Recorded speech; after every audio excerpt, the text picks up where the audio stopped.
سلام، به کانال بافتنی با مینا خوش اومدید. امیدوارم که همیشه شاد و سلامت باشید. دوستان عزیز، امروز براتون این بافت یقه رو آماده کردم که امیدوارم که خوشتون بیاد. من برای بافت این یقه از میل شماره 3.5 استفاده کردم و کاموای ناکو استفاده کردم. این یقه به این شکل هستش و شما برای بافت هر پیراهن دخترونه میتونید از این یقه استفاده بکنید. که این یقه‌ای که من اینجا بافتم براتون برای دختر بچه‌های 1.5 سال مناسب هستش. خب اگر حاضر هستید با هم بافت رو شروع میکنیم. خب دوستان، برای بافت یقه ببه برای مثلا دختر بچه‌ای که 1.5 سال هستش، من 100 تا دونه سر انداختم و نخم هم مارک ناکو هستش. این نخ اصلی من هستش که میخوام یقه رو با این ببافم. خب من با یه رنگ دیگه که متفاوت باشه 100 تا دونه سر انداختم. مهم نیست چه رنگی باشه، چون در انتهای کار این شکافته میشه و بیرون میادش. فقط باید ضخامتش مثل همین نخ اصلیمون باشه. برای شروع بافت 4 رج باید ساده ببافیم، یعنی 1 رج از رو و 1 رج از زیر. رج اول رو شروع میکنم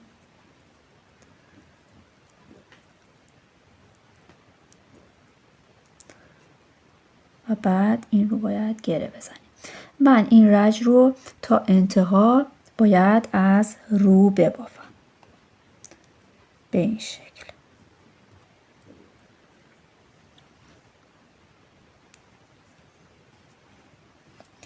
خب رج اول به انتها داره میرسه و همه دونه ها رو از رو بافتم به این شکل. ببینید الان این دونه ها رو الان که نه، بعدن این دونه ها رو ما احتیاج داریم، دونه هایی که مشخص شده اینجا. حالا رج بعد تمام دونه ها از زیر بافته میشه. الان ما 1 رج بافتیم، این رج دوم تمام دونه ها از زیر. پس 1 رج از رو، 1 رج از زیر و 4 رج باید به این شکل ببافیم. خب دوستان، الان من 4 رج رو بافتم به شکل ساده بافی و حالا میخوام قسمتی که قرار دالبری بیفته این قسمت رو انجام بدم. به این شکل هستش که اولین دونه رو باید از میل خارج بکنیم. خب بعد یه دونه ژوته میزنیم و 2 تا یکی میکنیم به این شکل. یه ژوته میزنیم، 2 تا رو یکی میکنیم، یه ژوته، 2 تا یکی. من این کار رو از قسمت رو از قسمتی که پشت کار هستش انجام میدم، راحت تره. یه ژوته، 2 تا یکی، یه ژوته، 2 تا یکی میکنم تا انتها به همین شکل هستش. یه ژوته، 2 تا یکی. خب یه ژوته، 2 تا یکی، یه ژوته، 2 تا یکی و دونه آخر رو هم از رو میبافم. الان دوباره باید 100 تا دونه روی میل داشته باشیم، حواستون باشه. خب الان این رج رو همش رو باید از زیر ببافیم، یعنی دوباره باید ما 4 رج مثل همین قسمت پایین ساده بافی داشته باشیم. الان من این رج رو باید از زیر ببافم به این شکل. همه رو از زیر میبافم.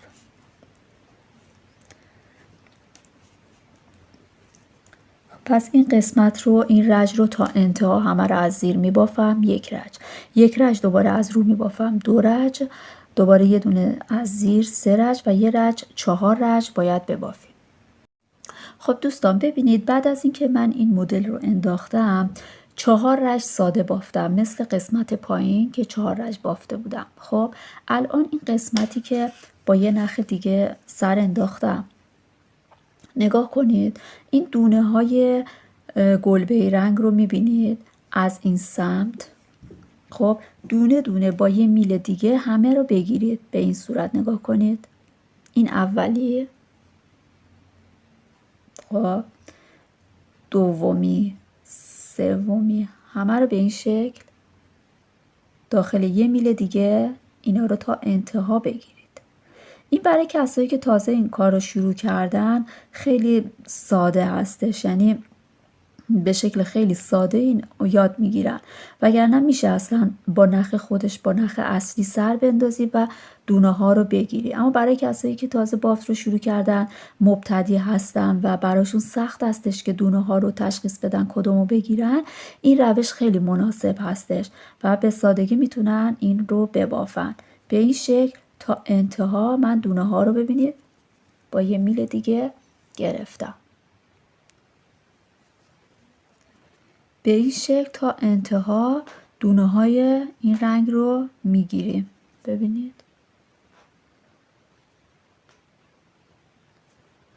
و این آخرین دونه رو هم فراموش نمی کنیم. خب حالا ببینید این رو تا می کنیم به این شکل. خب من اینو درستش کنم.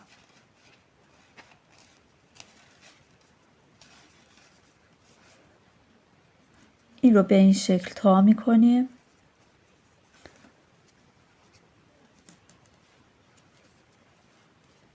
و با میل اصلیمون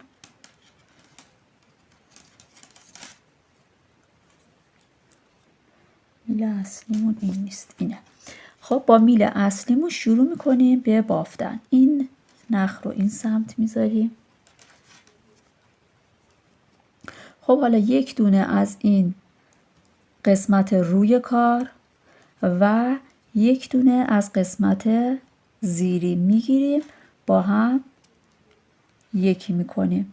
ببینید بعد دو تا دونه رو در میاریم. دیگه نیازی نیستش که بخوایم بدوزیم و اینطوری خیلی ژورنالی و قشنگ کارمون از آب در میاد. دوباره یک دونه از این دونه رو و یک دونه میل زیری رو میگیریم و با هم به این شکل میبافیم و دوتاشو از میل خارج میکنیم و بعد سفت میکنیم. این دونه در رفت میگیریمش. خب به این صورت. بعد دوباره همینطوری تا انتها، کار خاصی نداره. یک دونه از این میل رویی، یک دونه از میل زیری رو با هم میگیریم، دوتا رو خارج میکنیم به این شکل. ببینید یه چند تا دونه من انجام میدم. یک دونه از این، یک دونه از میل زیری، یک دونه از این و از میل زیر. پشت کارم به این شکل در میاد و در انتها بهتون میگم که این نخ رو چجوری باید بشکافید. این رو تا میکنیم، دوتا میل روی هم قرار میگیرن. یک دونه از این میل رو، یک دونه از میل زیر، دوتا رو خارج میکنیم. یک دونه از میل روی، یک دونه از میل زیری و دوتا رو خارج میکنیم. خب این رو باید تا انتها به همین شکل انجام بدیم. به انتهای کار رسیدیم. اینطور یک دونه از میل رویی و یک دونه از میل زیر، دونه ها رو میگیریم و با هم یک میکنیم. به این صورت یک دونه از این میل و یک دونه از این میل. خب دونه آخر رو هم به همین روش انجام میدیم. به این شکل.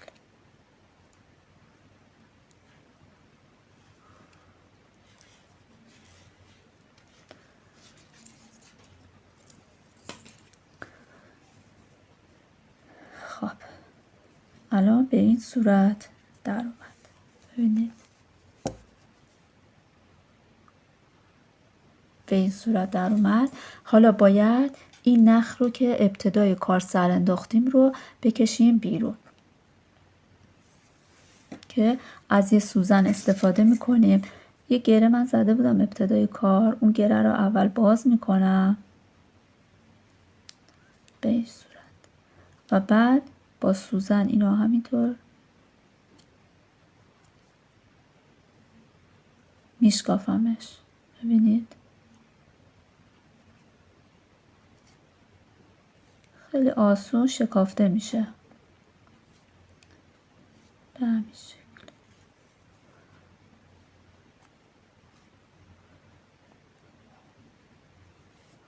وقتی نختون زیاد شد اینو میتونید بچینید که کارتون آسون تر بشه. هر دفعه دوباره شروع کنیم همینطوری این رو میشکافیم. من این رو تا انتها به همین شکل میشکافم.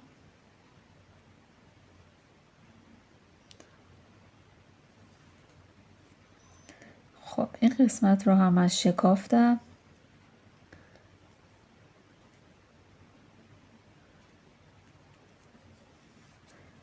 خب به این شکل در اومد. خب حالا از این به بعد من میخوام بافتم بافت رکن باشه. خب باید همه دونه ها رو یک رج از زیر ببافم. دونه اول رو در میارم و بعد همه رو از زیر میبافم به این شکل.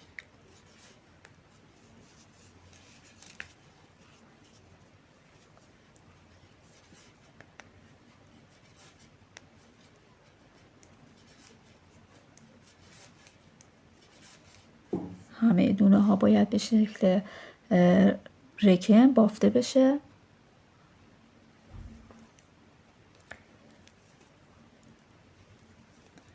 به انتهای رج رسیدیم. پس یک رج همه رو بافت رکنمون رو بافتیم به این شکل. الان این سمت روی کار در نظر میگیریم. ببینید و این سمت میشه پشت کارمون به این شکل. خب از این به بعد باید بافت رکن ببافیم و یه تقسیم بندی داره که الان بهتون میگم. ببینید اولین دونه رو در میاریم و شروع میکنیم به بافت رکن. 17 تا 1 2 17 تا رو اول جدا میکنیم. 2 تا 3 4 5 6 7 8 9 10 11 12 13 14 15 16 17 و یک دونه از این گیره ها من میزنم و بعد بقیه رج رو باید همینطوری به صورت بافت رکن ببافیم تا برسیم به این 17 تای قسمت آخر. خب رسیدم به 17 تا دونه قسمت آخر. 2 4 6 8 10 12 13 14 15 16 17. به این 17 تا دونه که رسیدم باید برگردم. نختون رو بندازید اون سمت که حالت رکن به وجود بیاد. خب بعد شروع میکنیم. دونه اول رو نبافته وارد میل میکنم و بعد دوباره اینو شروع میکنم به بافت رکن تا برسم به این علامت گذار. خب الان رسیدم به این علامت گذار. این دونه آخر رو هم میبافم.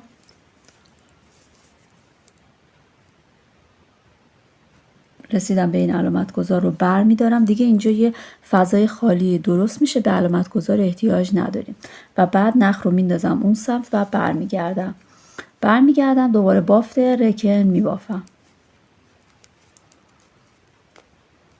بافت رکن میبافم تا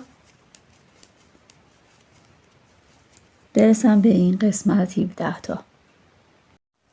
الان رسیدم این رج رو بافتم رکن و رسیدم به این 17 تا دونه که این قسمت گذاشته بودم و اینجا یک فضای خالی به وجود اومده. خب الان ما کم کردن داریم به این صورت که باید از این 17 تا دونه که اینجا هستش مثلا توی این رج 2 تا 1 بکنیم. خب اگر من به این همین شکل 2 تا 1 انجام بدم اینجا یه سوراخ میفته. برای اینکه این سوراخ رو بین ببریم ببینید از این بافت رکنی که اولین بافت رکنی که پایین هستش میبینید یک دونه بگیرید به این شکل. خب بگیرید. خب حالا این که جزء دونه ها حساب نمیشه. این 2 تا دونه این سمت با این یه دونه‌ای که گرفتید برای اینکه سوراخ نیفته رو از این سمت ببینید از این سمت 3 تاشو 1 بکنید به این شکل. خب دیگه اینجا سوراخ نمیفته و بافتتون هم ترتمیزتر هستش. و بعد برگردید نخ رو بگیرید اون سمت. ببینید الان چند تا دونه مونده؟ 2 4 6 8 10 12 13 14 15 تا دونه مونده. درسته؟ چون که ما کور کردیم و دونه رو این سمت دونه های وسط انداختیم. خب الان نخ رو اون سمت گرفتیم و دوباره بافت رکنمون رو انجام میدیم. یعنی همه رو از زیر میبافیم به این صورت. بعد یادتون باشه کاری که مثلا این سمت انجام میدید برای این 17 تا دونه این سمت هم باید انجام بدید دقیقا. خب الان دوباره من این رو میبافم بافت رکن تا برسم به دونه های این سمت. خب الان این رج رو بافتم. ببینید رسیدم به این فضای خالی که اینجا به وجود اومده. دوباره دقیقا باید همون کاری که برای این قسمت انجام دادیم این قسمت هم انجام بدیم. پس یک دونه از اینجا من میگیرم به این شکل و بعد اینا رو 3 تا رو با هم باید از این سمت ببینید که بعد دونه ها رو گشادشون بکنیم که راحت تر بتونیم کار انجام بدیم. از این سمت دونه ها رو 3 تا رو با هم 1 میکنیم. ببینید این کار رو برای این انجام میدیم که این قسمت یقه به شکل هلالی بالا بره چون یقه به داریم میبافیم. و بعد نخ رو اون سمت میندازم و دوباره همین کار رو تکرار میکنم. دوباره این رج رو میبافم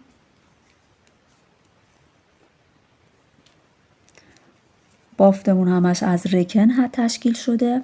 این رو میبافم تا برسم به این قسمت. خب این رج رو بافتم دوباره رسیدم به این قسمت که فضای خالی داره و عیناً دوباره باید تکرار بکنیم.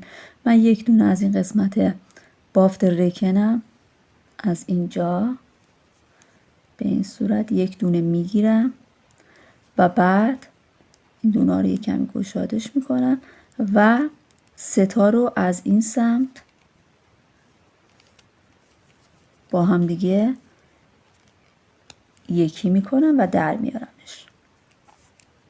خب بعد الان ببینید اینجا 2 4 6 8 10 12 13 و این سمت هم 2 4 6 8 9 10 11 12 13 14 15. الان من اینجا این 2 تا رو کم کردم باید برگردم دوباره 2 تا هم از اینجا. این کار رو باید همینطور تکرار بکنم تا دونه هم این قسمت و این قسمت 2 تاش برسه به 11 تا دونه که به 11 تا دونه هم برسه. بازم کم کردن داریم ولی اونجا یکم متفاوت هستش. خب الان ببینید من کور کردنم رو ادامه دادم.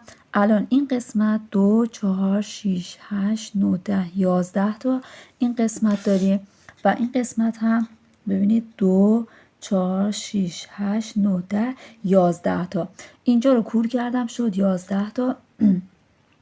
بافتم رو ادامه دادم تا رسیدم به این 11 تا دونه این سمت میل. ببینید الان برای کور کردن تو این مرحله باید این کار رو انجام بدید. ببینید همیشه ما تمام دونه آخر رو میبافتیم، درسته میبافتیم و بعد از این قسمت کور میکردیم. ولی الان یک دونه مونده تموم بشه، دونه های وسط باید یک دونه از این و یک دونه از این میل رو با هم کور بکنیم. خب که بازم اینجا سوراخ میفته. خب باید ما دوباره همون کار رو انجام بدیم، یعنی یک دونه هم از اینجا من میگیرم و بعد حالا این ستا رو مثل همون قبل یکم اینو گشادش میکنم و ستا رو با هم دیگه از زیر کور میکنم به این شکل. خب به این شکل در میاد. پس این بار باید یک دونه از دونه های وسط رو با یک دونه از دونه های این سمت رو با هم دیگه بگیریم. الان دونه هامون ببینید 2 4 6 8 2 4 6 7 8 9 10 تا دونه شده و بعد دوباره برمیگردیم و همین کاری که این سمت انجام دادیم برای دونه های 11 تا دونه اون سمت هم انجام میدیم. بافت رکن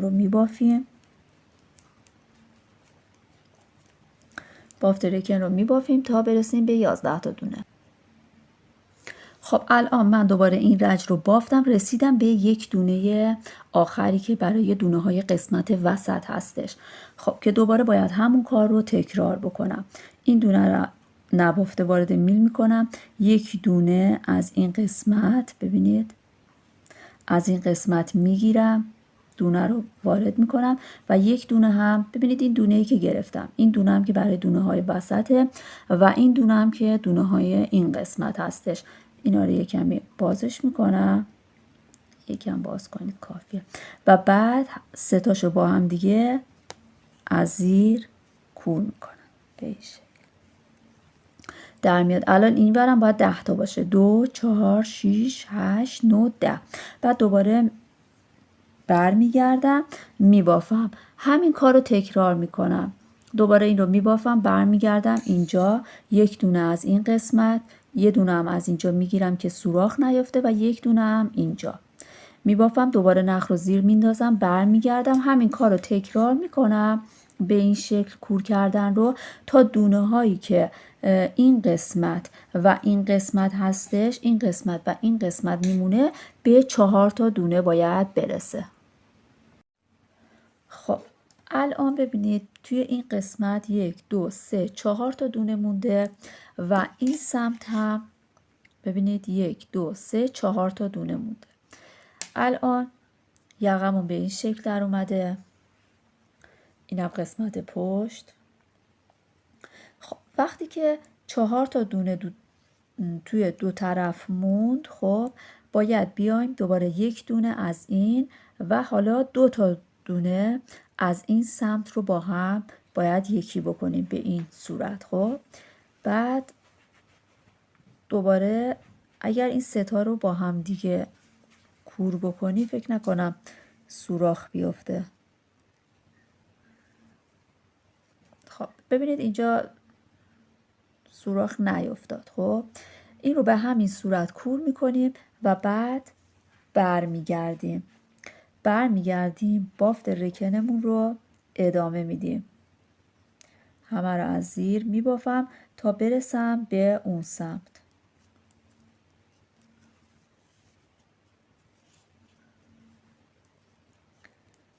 این رو میبافم تا برسم به 4 تا دونه اون سمت. خب الان رسیدیم به این 4 تا دونه این سمت که دقیقا مثل همون طرف باید انجام بدیم. یک دونه از قسمت وسط و 2 تا دونه این بار از قسمت این میل باید با هم دیگه یکی بکنیم. یکم دونه ها رو گشادش میکنم و بعد از این سمت ستاشو یکی میکنم به این صورت و بعد دوباره برمیگردم و بافت رکنم رو میبافم.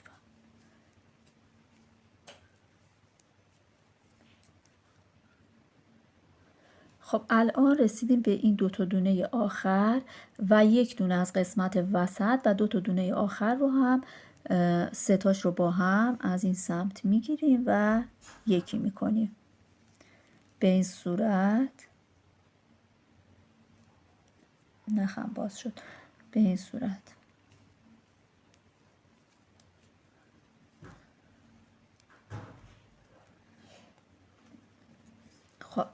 حالا دوباره باید این رو در میارم، بافت رکنم رو میبافم تا برسم به اون سمت و اون سمت هم همین کار رو باید تکرار بکنم. خب حالا این قسمت هم دقیقا مثل همون سمت این ستا رو دوباره باید با هم یکی بکنیم.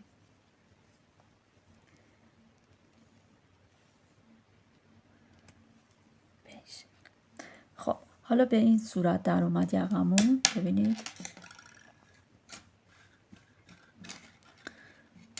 به این شکل در اومده، این سمت هم به این شکل. خب الان این قسمتی هستش که مثلا میخواد تا بخوره یقه، به خاطر این میایم از این قسمت های جلو بعد 5 تا دونه، از این سمت هم 5 تا دونه و 6 تا دونه هم از این قسمت های وسط باید کم بکنیم که میشه 16 تا دونه باید کم بشه. اولین دونه رو من در میارم و بافتمون هم دوباره رکن هست. دومی رو میبافم، اینجا 2 تا یکی میکنم، این اولین کور کردنمون 1. دوباره 2 تا میبافم، یه دونه از این سمت، این 2. دوباره 2 تا میبافم، 2 3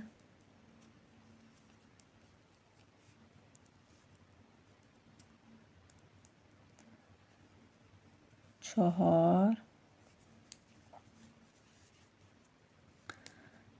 تا دونه اینجا کم کردم،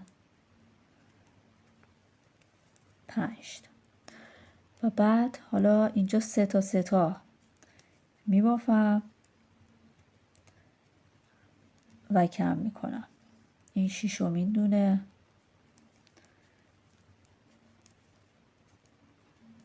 این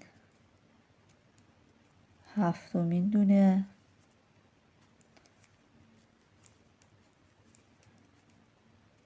این 8مین دونه که کم کردم،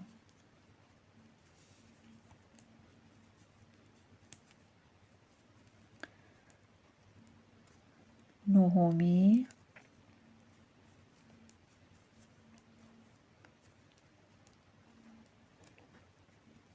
10می و دیگه از اینجا 10می،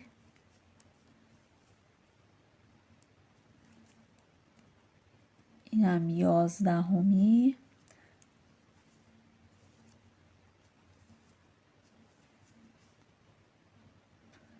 حالا اینجا دیگه 2 تا باید کم کنیم، این 12مین دونه، این 13مین باری که کم کردم، این 14می، اینم 15مین دونه،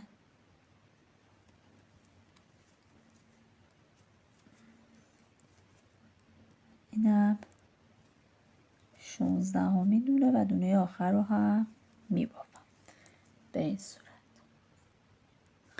الان دونه هایی که روی میل مونده 56 تا دونه باید باشه که من شمردم 56 تا دونه هستش. حالا این قسمت یقه که اینجا تموم شده باید اینجا 8 تا دونه این سمت اضافه بکنیم و 8 تا دونه این سمت اضافه کنیم. شما به هر روشی که مثلا بلد هستید میتونید اینجا 8 تا دونه اضافه بکنید. حالا یه روشی هم من بهتون یاد میدم. خب اولین دونه رو باید در بیاریم با استفاده از قلاب و بعد ببینید حالا با قلاب این رو میگیریم، این الان 1 دونه، این 1 دونه، بعد دوباره این رو دور این میله بپیچید و با قلاب در بیارید 2 تا، 3 تا،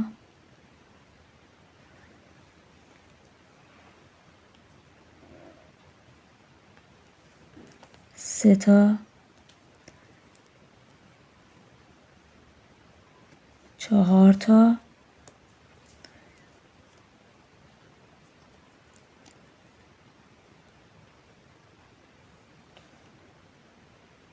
5 تا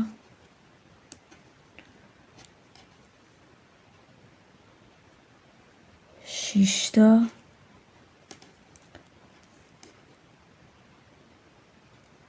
7 تا و این دونه آخر رو هم باید 8 تا سر بندازیم. این دونه که برای خودش بود. خب یک دونه دیگه سر میندازم 8 تا و دونه آخر رو میندازم روی میل. قلاب رو در میارم و دیگه به قلاب احتیاج نداریم. حالا شما هر شکل دیگه ای که دوست دارید میتونید سر بندازید. خب 8 تا دونه که سر انداختم دوستان، این رو به شکل بافت رکن، یعنی دونه ها رو از زیر بافتم، این قسمت رو هم بافتم، رسیدم به این سمت و دقیقا مثل همون سمت دوباره 8 تا دونه من سر انداختم و بعد دوباره بعد بافت رکن ببافم. الان سه تا بافت رکن، تا بافتمون برسه به 3 تا بافت رکن ادامه میدیم و بعد باید جا دکمه بزنیم که الان این قسمت رو هم من از زیر میبافم. بافت رکنش رو ببینید، اولین دونه رو در میارم تو این قسمت و بعد دونه های بعد رو از زیر میبافم. این قسمت رو باید خیلی آهسته ببافید که دونه ها در نره. 2 تا 3 تا 4 5 6 7 8 و بعد بافت خودش هست. اینا رو همه رو از زیر میبافیم. این بافت رکنمون رو بدون اینکه هیچ کاری انجام بدیم همینطور از زیر میبافیم تا 3 تا بافت رکن به ما بده. من الان 3 تا بافت رکنم رو اینجا بافتم و باید این قسمت جا دکمه بزنم.